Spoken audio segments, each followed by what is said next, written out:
Hi friends, today's show is packed with incredible people, causes, and yes, even delicious food. So let's get to it. First, I'm starting the show by reconnecting with the iconic group Out of Eden to celebrate the 30-year anniversary of their debut album with Gotee Records. Next, I'm catching up with one of the cast members from season 7 of Love is Blind to learn about the couples in the pods and see if the experiment truly works. Then we'll learn about a program designed to cultivate healthy masculinity and change the future for women with Shane Foster.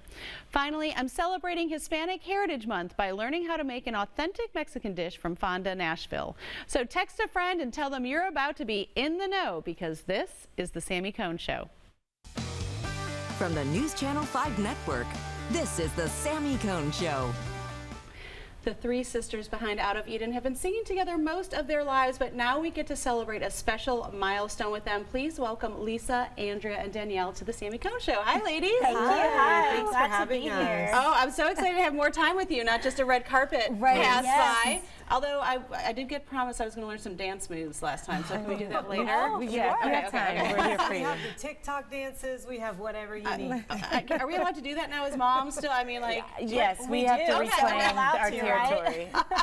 Well, I teased this special anniversary. Let's not keep everyone hanging. What are we celebrating this year?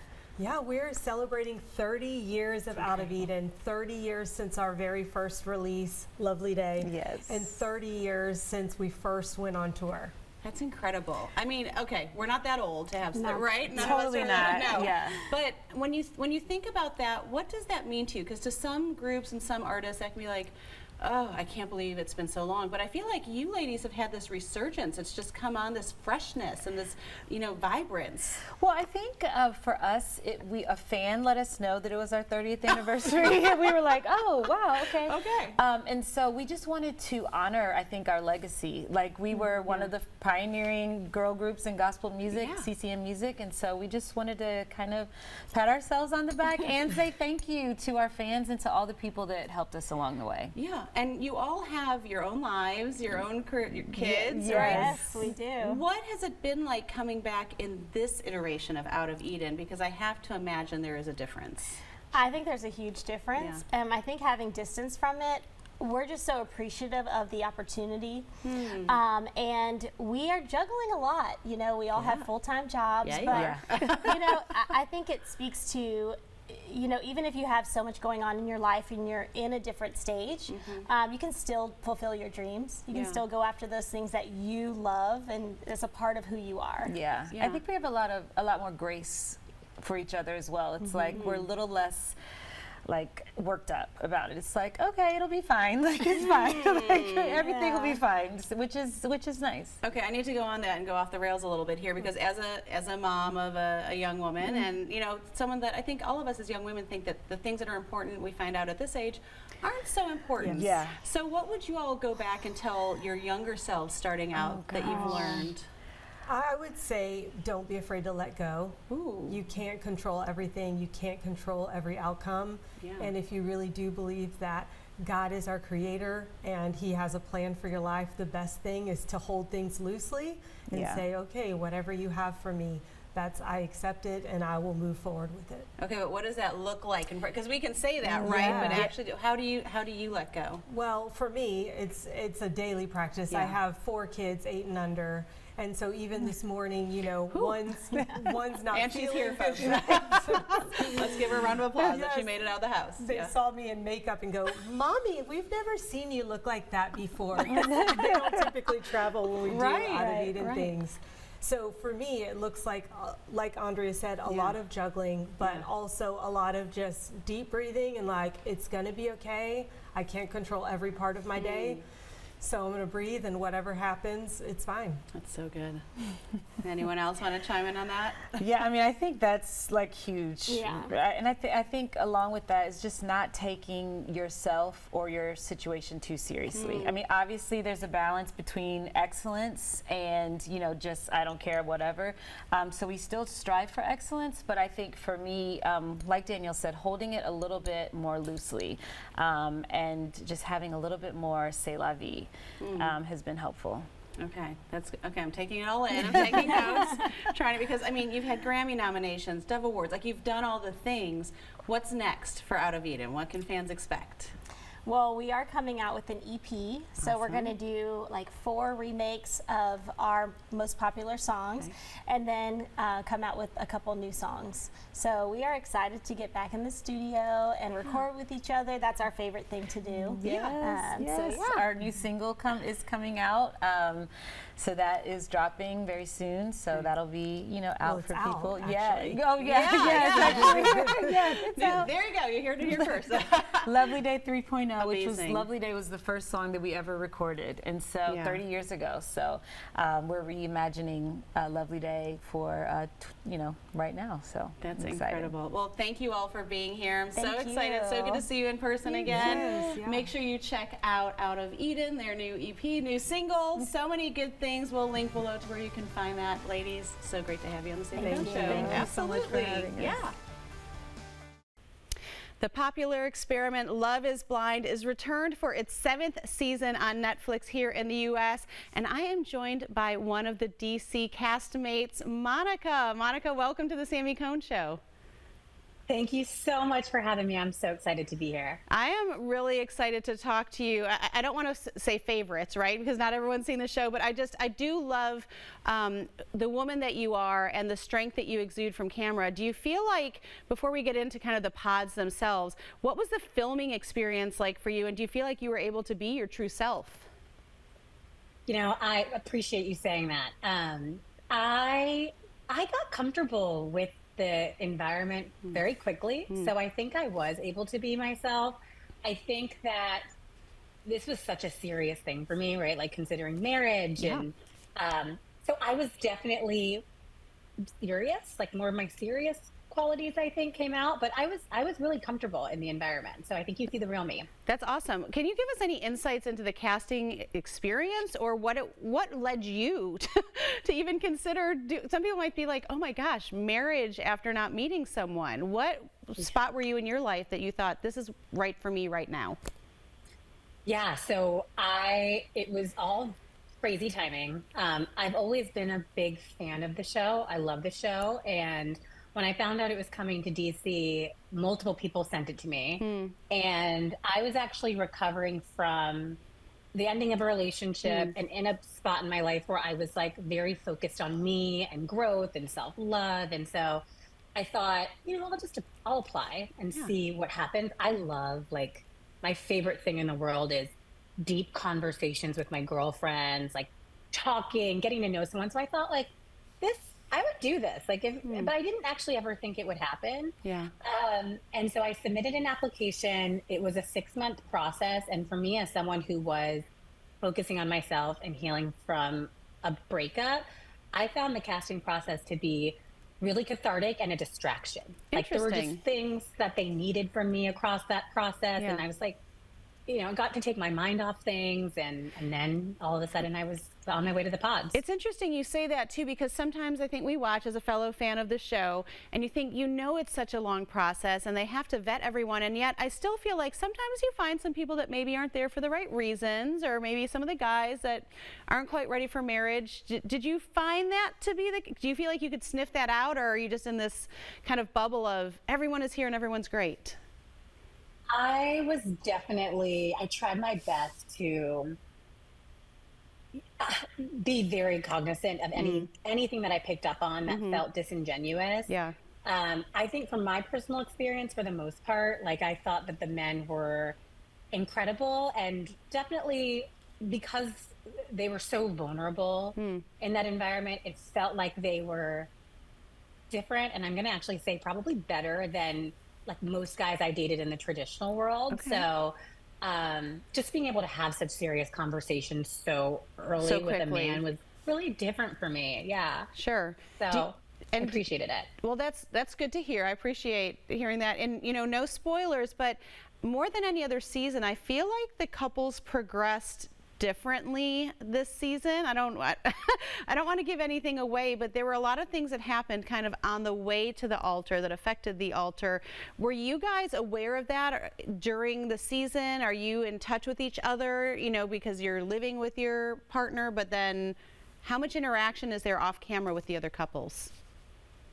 I would say that there's quite a bit of communication for sure. Like, we set up our group texts and then of course, like, yes, we also saw each other quite a bit in person as often as we could while still living our lives and doing what we needed to do.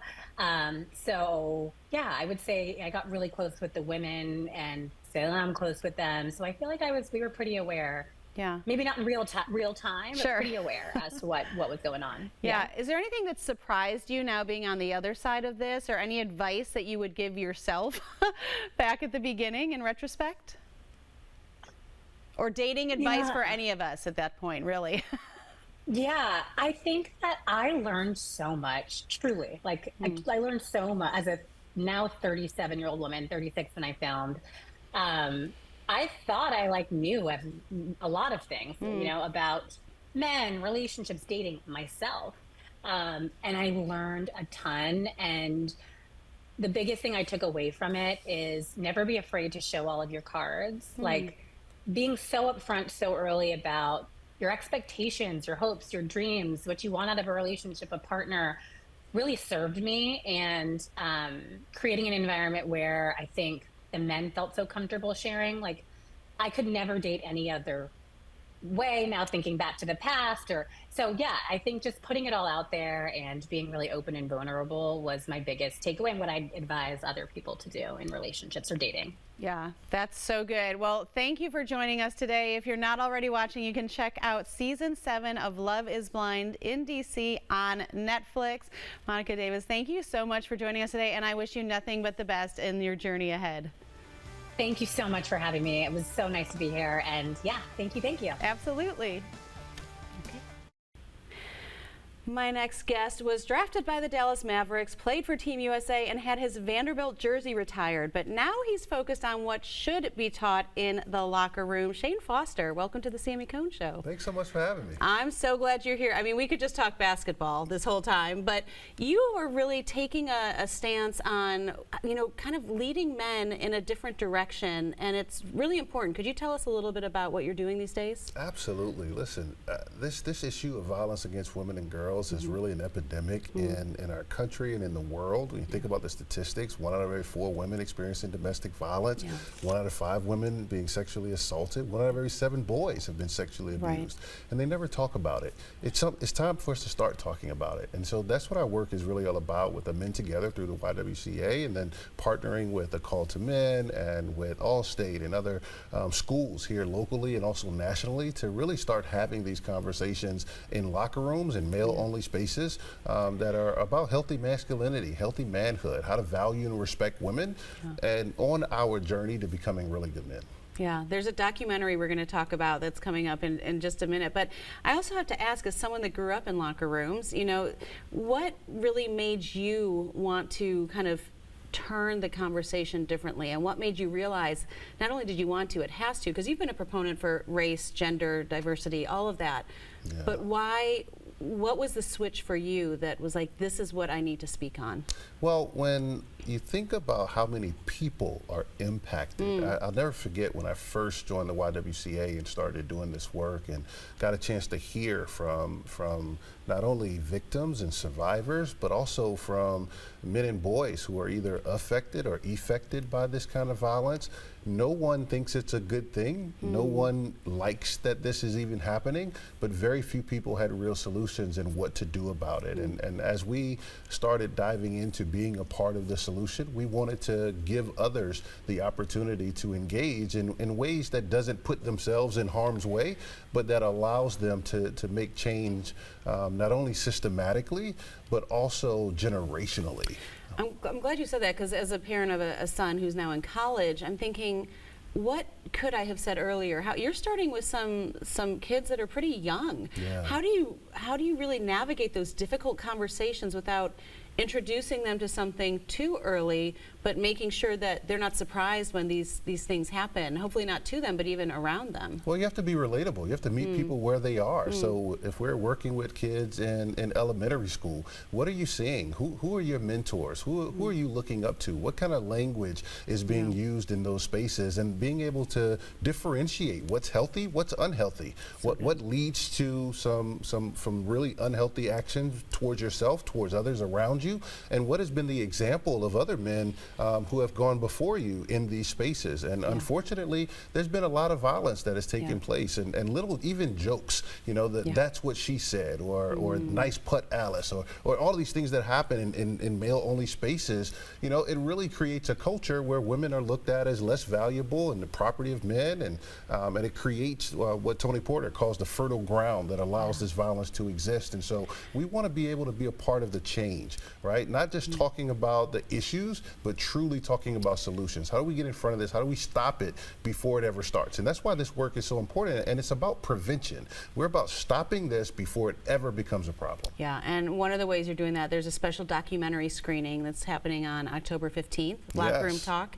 Before I let you go, tell us about that. Listen, this is a tremendous opportunity for the city of Nashville to really bring the family to come and have meaningful conversations. We're going to have some Titans players that are going to be there. They're stepped up and helping to partner on this, and really excited about that conversation. But it's just about real talk, the things that, you know, as a dad, as a mom, maybe you don't know the words to use. Maybe you don't know what's happening in the locker room today because you're not in that space. This gives us a real documentary of kids who walked alongside Tony in this walk and journey and had those conversations, and we're going to help model what that looks like to dive into some real talk. It won't be too vulgar, but we're also going to be very honest about how we got to this place and how we as men and boys, how parents, how coaches can start to change this narrative going forward. Shane Foster, thank you for the work you're doing with Men Together. Make sure you check out the Locker Room Talk documentary on October 15th here in Nashville. A very special screening and panel, as Shane mentioned. We'll link to that to make sure you can take that every opportunity you can to see that. Thank you again for being here. Thanks for having me. Absolutely.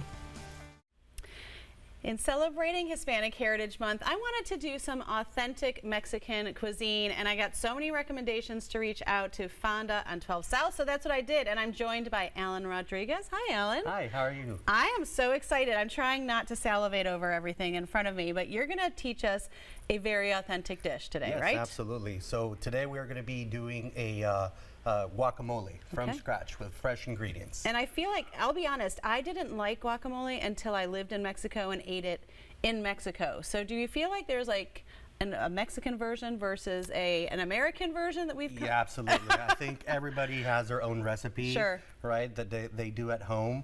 But I think that the components that we brought in here today are the most traditional when like doing a guacamole. Okay, well, a Mexican guacamole. Perfect. Well, walk us through what we need to know. All right, perfect. So definitely we need to start off with some ripe avocados. Yep. And how do we determine that? Because that's the worst feeling when you spend $2 on an avocado and then you can't slice it. So actually a little tip is right here in the pit of it. It needs to be brown. If it's green, that means that it's not ripe. Don't say you never learned anything on the Sami Cone Show. All right, so we're going to go ahead and start off by cutting it in half. And do you do the I want to see how you, okay, I do that too. See, I feel like this is just all to affirm that I know what I'm doing in the kitchen, but I'm still going to let you do it. And then we're going to go ahead and score it. Yep. Okay. Now, is there any truth to, like, if we were having a party doing this at home, leaving the pit in with the finished guacamole to keep it from turning? Yes, definitely. It does help out with the oxidation. Okay. Also adding a little bit of lime juice in there helps with the oxidation. Excellent. And then you can go and do a little plastic cover. Okay. And that helps out as well. What are you mixing our guacamole in today? So this is a molcajete. This is a traditional Mexican mortar. Okay. They're made out of volcanic rock. They're handmade. It's really exquisite, and they're very heavy. I'm not going to tell you how I know that. It's a workout. Now, are these special to like are these things that get passed on in a family or? Yes, yes, like they get passed on from generation to generation. Okay. I have one that's my grandmother's, and it used to be her great grandmother's. Oh so my it's gosh. like at least 80 years old. Wow. So you would notice if this didn't make it off set with you today, is what I hear you saying. You can it can become your family heirloom. Okay. All right. All right. I might have to name him. He's so cute. Okay. So we've got our avocado in. Next. We're gonna do salt. Salt. We're gonna go ahead and do onion. Okay. And that's just like a yellow or a white onion? White onion. White onion chopped. Okay. White onion. There's gonna be your Roma tomatoes. Roma tomatoes. Do you have to seed those or anything? It just looks like they're chopped. No, Nope. just chopped up. Okay. And get your fresh cilantro. Can we do extra cilantro? I really like cilantro. I'm one of those crazy people that likes extra cilantro. Yes, thank you, Alan. Right. And what's that? This is gonna be jalapeno. Okay, so I'm guessing, like I just did, you can kind of tailor these are the essential elements, but you can elements, but you can go ahead and tailor it and make it your own, right? Yeah. There's other variations that we do at the restaurant. Okay. One that comes with cucumber and pineapple. Ooh. Another one that is a little bit of a, has a little bit of a flair, has blue cheese, almonds, grapes in there.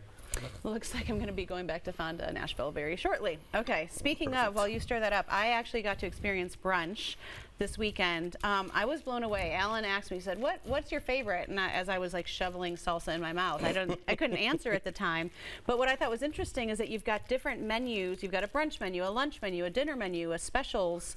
Yeah, we try to go ahead and make it unique every time that you go, something different, right? The offerings for your brunch menu are not going to be the same for your lunch or your dinner. Yeah. The dinner one is going to be a little bit more like tapas style, okay, versus the brunch, and the lunch is going to be more of a individual portion. Okay. And that's so easy. I mean, so you do pretty much a chunky guacamole, Yeah, and do you do that nice table and chunky. side? Yeah, or? we go ahead and we have a station where we go ahead and make all of our guacamoles fresh to order. Amazing. And, okay, and you can order it mild, medium, spicy, no onions, extra jalapenos, more tomato, extra cilantro. Of course, yes, in my case. Why wouldn't you? Perfect. Okay, as you put, you're going to make me, so light. Oh, it's really heavy. Okay, I have to speak about this next to me here. Is this a tuna tostada? That is a tuna tostada. Am I just dreaming? Okay. Yep. Tell me when we can find this and what's on it. So that one's going to be on our dinner menu. It is going to be a freshly made tostada out of a corn tortilla. We do a an habanero mayo. We toss our tuna in a vinaigrette with our slaw. It has a little bit of mint, so you get a little bit of freshness in there. So pretty. And then the avocado and the black salt. And before we end, you've got to talk about this dish here. That one right there is going to be the sarape de pato with mole de blackberry. Yeah, the blackberry mole. Yeah. And it's really special. I mean, Fonda Nashville, you've got some roots here. Your executive chef is from Mexico City. Roberto Santibáñez is from Mexico City. Yeah. And he has a long-standing relationship with Howard Greenstone. So they decided when the opportunity came, they wanted to bring some great, authentic Mexican cuisine. And that's so great. I'm going to cut you off there. This is so great. Make sure you go visit. I want to thank all of my guests that came on today. Have a great day. Make sure you make it great. And do not wait to tell someone you love how you feel about them. Bye, friends.